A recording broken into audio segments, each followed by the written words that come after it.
Pemilu legislatif tinggal menghitung hari dan ini saya menemukan informasi menarik. Ada kata-kata begini, Adrian. Apa tuh? Jangan biarkan hak asasimu ditentukan oleh pelanggar HAM, koruptor, anti toleransi, penjahat lingkungan, perampas tanah, pro upah murah dan juga pro diskriminasi.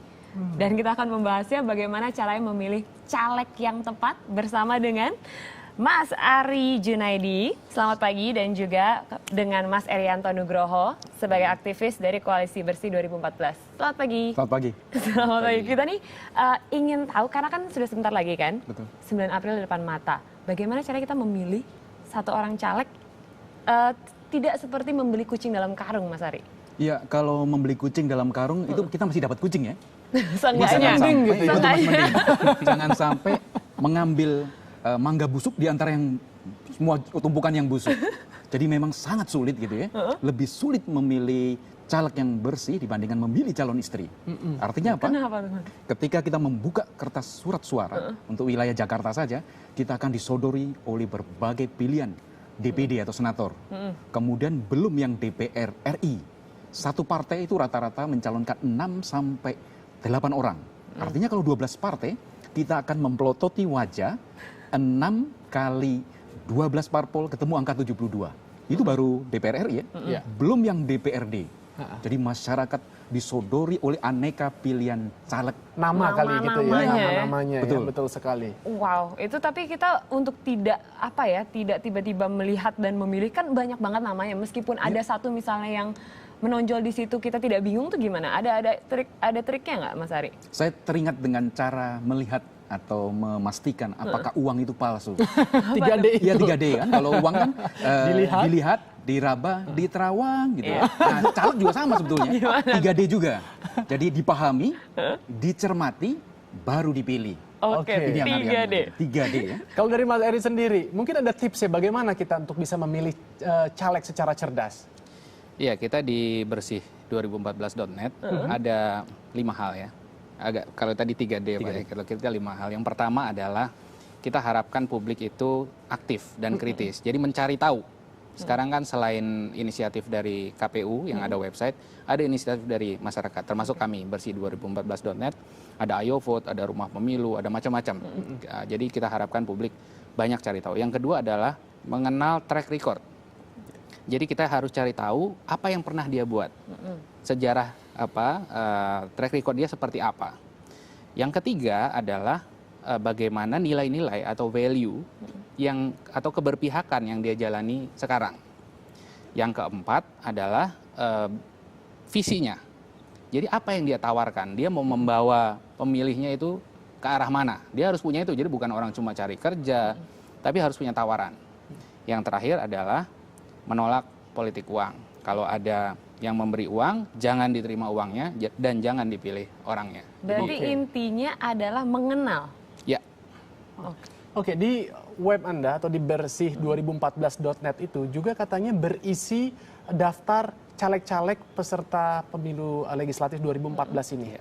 Dan kurang lebih ada sekitar 60-an yang ada di dalamnya. Apakah itu ada juga bagian dari 560 anggota DPR yang saat ini sedang menjabat? Karena mohon maaf, mungkin kinerja yang saat ini masih dikatakan belum memenuhi dari aspirasi masyarakat.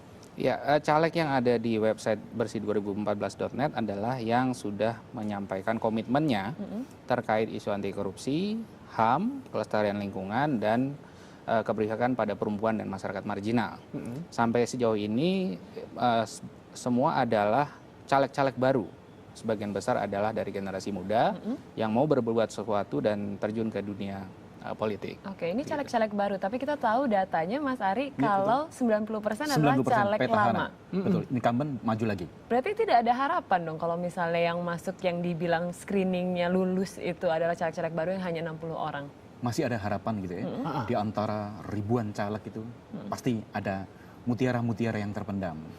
Jadi kembali lagi kepada pemilih, tidak harus memilih caleg cerdas, tapi pemilih juga harus cerdas. Oke, mungkin boleh sedikit dikasihkan bocoran. Kalau pengamatan Mas Ari selama ini, gitu, dari sekian banyak anggota DPR yang saat ini memang masih menjabat dan akan mencaleg lagi, siapa sih kalau menurut Mas Ari yang boleh dikatakan adalah politisi yang cukup Rapornya baik, A. rapornya ya Rapornya baik lah, A, ya. atau enggak B+ lah misalnya gitu.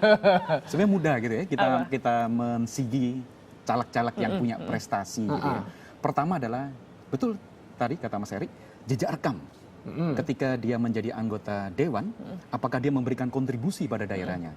Apakah dia bersuara aktif membela konstituennya?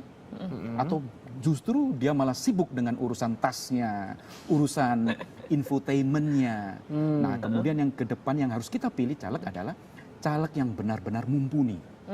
Ini ada kata-kata dari verbatim, kata-kata menarik dari kata-kata Aristoteles.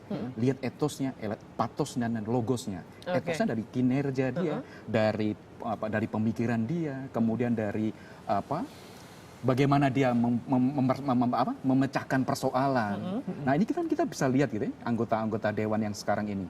Dia lebih sibuk mementingkan kepentingan pribadi dan partainya, bukan kepentingan rakyat.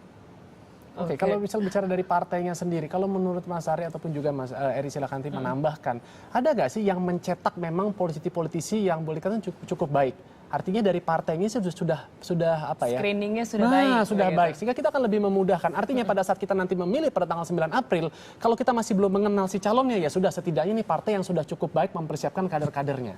Saya tidak sebut nama partainya, tapi lihat di daftar calonnya. Oke. Kalau lebih banyak caleg yang odong-odong gitu ya, yang abal-abal, itu kita akan lihat bagaimana komitmen partai tadi. Oke. Misalkan, mohon maaf gitu ya, menempatkan seorang yang tidak mempunyai kapasitas di nomor urut 1 gitu ya, hanya karena urusan wajah, hanya karena urusan, mohon maaf, pernah main sinetron, itu kan bukan menjadi patokan.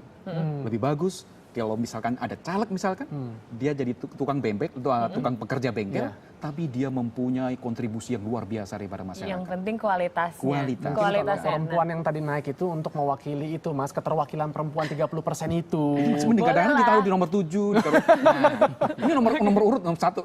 Oke, dan kalau misalnya caleg-caleg berkualitas di sini juga kalau kita lihat nih di belakang ada bersih2014.net dan di sini ada daftar caleg bersih 2014 tadi sudah dikemukakan ada 60 nama di sana. Sebenarnya apa yang membuat caleg-caleg ini seperti diusung gitu oleh bersih2014.net, Mas Erik?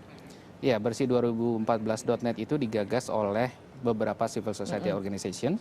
Ada PSHK, Pusat Studi Hukum dan Kebijakan Indonesia, ada ICW, Indonesian Corruption Watch, ada Kontras, ada WALHI untuk isu lingkungan. Nah, kemudian kita mencari dan dari jaringan kita masing-masing, siapa yang potensial dan mau komit kepada isu-isu HAM, anti korupsi, lingkungan, dan keberpihakan pada masyarakat marginal. Itu aspek penilaiannya dari tiga itu? Ya. Oke. Dan track record bahwa dia tidak pernah terlibat dalam pelanggaran HAM, tidak pernah korupsi dan segala macam. Nah, ketika dia mau menyatakan komitmennya, kita buat istilahnya tali mandat ya. Nanti kalau terpilih dan kita harus punya relasi dan daya tagih atas janji-janjinya. Oke, Jadi kira-kira seperti seperti di endorse. Kalau Ya. misalnya nanti tiba-tiba along the way gitu sudah terpilih dan kemudian melakukan tindak yang misalnya korupsi atau lain-lainnya, Ya. bagaimana menyikapinya? Tentu kita sadar yang kita endorse ini adalah manusia yang pasti bisa berubah. Atau ada yang bahkan mungkin luput dari klarifikasi kita di tahap ini. Kalau itu terjadi, tentu yang kita lakukan adalah kita akan declare pencabutan tali mandat itu tadi. Dan kemudian tentu melakukan upaya-upaya untuk mencabut mandat terhadap wakil yang sudah terpilih itu tadi. Oke, Anda bersama teman-teman tadi dari WALHI, dari ICW, dan juga beberapa ormas lainnya yang terus Anda berupaya untuk bisa berperan serta di sini ya dalam bersih 2014.net ini. Apakah Anda memang karena melihat kurangnya informasi gitu yang diperoleh oleh masyarakat untuk bisa mendapatkan calon-calon legislatif yang bersih gitu atau memiliki kompetensi? Jadi ini sebetulnya berefleksi pada kampanye kita di pemilu sebelumnya, tahun 2009 itu ada tolak politisi busuk. Tapi kemudian kita refleksi dan evaluasi dari proses kampanye itu. Pertanyaan dari masyarakat kemudian adalah, oke, kita tolak politisi busuk, tapi kemudian kita pilih siapa? Nah, disinilah kita berusaha menjawab. Kita tolak politisi busuk, pilih ini. Jadi kita punya tawaran begitu ya, tidak hanya menolak orang, tapi kita punya tawaran. Sebagian besar yang ada dalam daftar memang seperti saya sampaikan caleg baru, sebagian besar minim biaya kampanye sehingga sangat perlu didukung. Apa saya boleh sebut nama ya? Beberapa nama. Silakan aja. Boleh. Ya, ada beberapa nama, misalnya dari Jakarta ada Taufik Basari, kita kenal track recordnya sebagai pembela HAM, advokat pembela KPK. Ada Kang Maman, Kiai Maman di Jawa Barat, dan beberapa nama lagi di berbagai dapil ya, yang sebetulnya mereka sudah berbuat banyak buat masyarakat, tapi kemudian kalau kontestasinya penuh misalnya ada politik uang dan segala macam, bisa jadi orang-orang ini tidak akan naik nanti. Tidak akan muncul. Nah, kita akan dorong Diusung caleg-caleg ini. begitu. Ya. Tapi kalau misalnya dari Mas Ari gitu, kalau kita biasanya kan banyak sekali masyarakat yang menyerah pada faktor popularitas gitu, lebih daripada mengenal. Tapi bagaimana caranya untuk merangsang sebenarnya masyarakat untuk lebih mengenal satu persatu caleg-caleg di dapilnya? Ya, sebetulnya dengan kemajuan teknologi bisa ya kita searching masing-masing profil caleg gitu ya. Tapi yang harus dipahami oleh masyarakat adalah kampanye itu menggambarkan perilaku politik dari seorang caleg. Maksudnya Mas Ari? Semakin dia jor-joran dalam biaya kampanye, itu pasti ada kalkulasi politik setelah mereka terpilih. Yaitu mengembalikan modal yang telah dikeluarkan. Ketika kampanye, ini caleg-caleg mudah ditelepon. Belum ditelepon, caleg sudah halo-halo gitu. Ketika mereka sudah terpilih, Ganti nomor. mending ganti nomor gitu ya.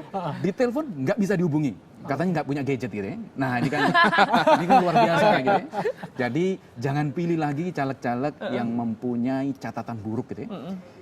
Positif ya, kita sambut positif kehadiran teman-teman dari berbagai LSM untuk memberikan pemahaman politik yang lebih baik kepada masyarakat.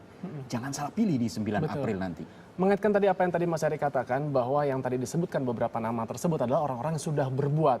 Tapi yang lain itu Mas, itu juga sudah berbuat sangat banyak, yaitu mencetak-nyetak baliho untuk promosi. Itulah perbuatan mereka gitu ya, bukan implementasi langsung bisa dirasakan di masyarakat gitu. Oke, Pak Sari dan juga Mas Eri, sorry sekali ini karena waktunya memang sangat terbatas, kita harus sudahi perbincangan kita, tapi ini tentunya akan sangat bermanfaat untuk bisa memotivasi masyarakat kita akhirnya untuk memilih pilihan yang terbaik dari yang ada nantinya. Thank you. Yang pasti harus jadi pemilih cerdas. Dan iVote ya. iVote. Oke, selanjutnya juga ada anjing yang bisa berselancar. Simak aksinya setelah jeda berikut. Tetaplah di Indonesia Morning Show. Seru banget.